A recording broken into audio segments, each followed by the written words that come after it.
The Sean Payton era is off to a very, very, very underwhelming start. A very underwhelming start. The Broncos blow a 21-3 lead, an 18-point home lead to now be 0-2 on the season. The reason that they're in my 0-2 panic meter, and ultimately why it's such an underwhelming start for Sean Payton. At home, your first two games are at home, and you have Washington claw back to score 18 unanswered points and outscore Denver until Denver kicked a field goal with under 2 minutes left in the game. And then, of course, they have the Hail Mary pass. Denver scored a single touchdown after they went up by 17 points, and that came on a Hail Mary pass on the final play of the game. Of course, they don't have the 2-point conversion. And, they totaled 3 sacks from 3 separate defenders on the opponent's first 3 offensive series, talking about the Commanders, trying to, stifle that Eric Bienemy offense, that Sam Howell ran offense. But they only finished the game with 4 total sacks. Rush and Sean Payton really looked good in the first half, but Washington adjusted. Denver didn't. So it kind of feels like Ron Rivera outcoached Sean Payton here in a way, really for a lot in the second half. Denver's first 4 drives of the second half resulted in 2 punts, a field goal, and an interception, while Washington produced 3 touchdowns on its first 4 drives in the second half. So a complete adjustment game. Sean Payton could not adjust, and the Commanders did. The other series resulted in a missed field goal, talking about the Washington Commanders.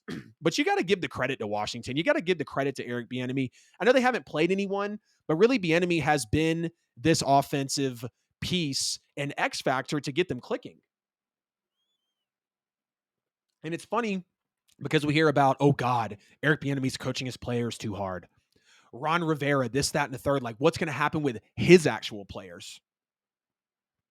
Where would Sean Payton be without Drew Brees? I could play devil's advocate and ask you, where would Drew Brees be without Sean Payton? And that's coming from a major Saints fan. We can say that it was Drew as of right now because Sean is 0-2, but realistically, I don't know if we can really hold weight to that because we're only 2 games into the season. And ultimately, the Sean Payton and Russell Wilson relationship really just has to grow more if we're going to expect anything out of this. But speaking of Eric Bieniemy, Washington here with Sam Howell. Sam Howell's now 3-0 as a starter. They have one of the best offenses in terms of points per games right now. Again, yes, it's against the Broncos and against the Cardinals. But on Sunday, Sam Howell literally had his best game yet. He faced pressure. He kept his eyes downfield like a pro. He delivered multiple big-time throws. Brian Robinson was big-time, getting him into some screen plays. The O-line was promising. And really, if they can stay healthy, you talk about Cosme and Wiley absolutely showing out and proving their worth in this game.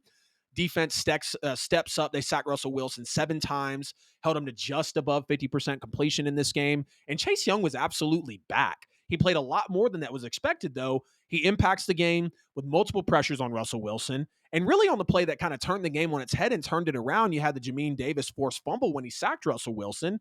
It was Chase Young who got in there, forced that pressure from the pocket. He finished with 3 tackles, 1.5 sacks, and 2 quarterback hits. So just like with Chris Jones stepping back into that Chiefs defense being a vital piece, when Chase Young, the defensive rookie of the year when he was drafted, comes in and plays the way he does with a promising offense as of right now, again, they win in a shootout, 35-33. They're down by 18 points on the road to a Sean Payton and Russell Wilson-led offense, to a Sean Payton-led team. And you have the Broncos being 0-2, very underwhelming. Very, very underwhelming start versus the Commanders fighting with everything they got in Sam Howell, Terry McLaurin, Brian Robinson, Eric Bieniemy is the OC, Ron Rivera is a defensive-minded head coach. A defensive-minded led head coaching team right now has almost 28 points per game in the NFL. That's impressive. So I got to give credit to Washington here for what they did in this game.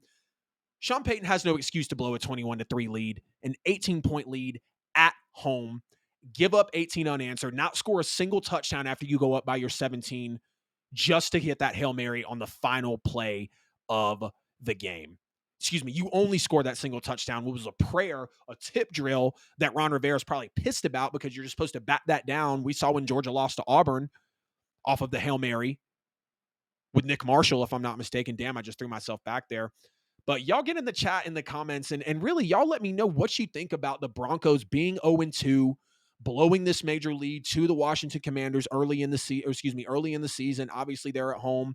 The Sean Payton era not turning out very well. You have an onside kick that leads to really a touchdown that proves to be crucial in your loss to the Raiders. And then you blow an 18-point lead at home. Russell Wilson looks good in the first half. He really did. Russell Wilson looked very solid in the first half. Couple of passing touchdowns. He had Marvin Mims out there, possibly trying to compensate for Jerry Jeudy and Cortland Sutton. And Sean Payton cannot get this team where he needs him to be, at least for right now in September football. We know September and October football kind of fool's gold. We'll talk about after week 4, in a couple shows of who were the actual contenders and pretenders in this league based off what we've seen and based off record.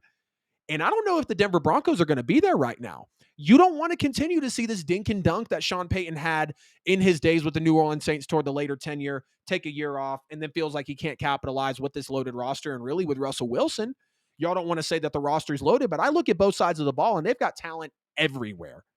Randy Gregory, Patrick Surtain, obviously Russell Wilson, Jerry Jeudy, getting a little bit of Adam Troutman, not calling him crazy talented, but Sean Payton knows how to get players onto his team. He knows how to draft. We saw what he did with the New Orleans Saints. And it's a very, very alarming thing here to know that Sean Payton in 2 home games is now 0-2, losing to a bad Raiders team who just got blown out by the Bills by 28, and a Commanders team with nobody having expectations. But the Commanders are 2-0. I got to give them credit. They sack Russell Wilson 7 times. They get a very key strip sack on him. So you don't like to see the Commanders, or from a Broncos perspective, you don't want to lose 35-33 in a shootout at home. And again, a 21-3 lead and you lose 35-33. You get outscored 32-14.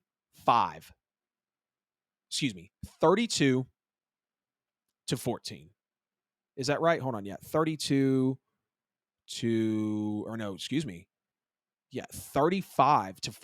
outscored 35-14 in this game after they go up 21-3.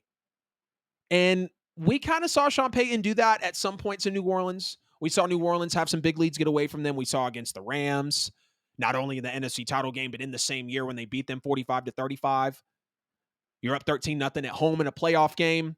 So unfortunately, this isn't outside of Sean Payton's actual realm of kind of what we see him do.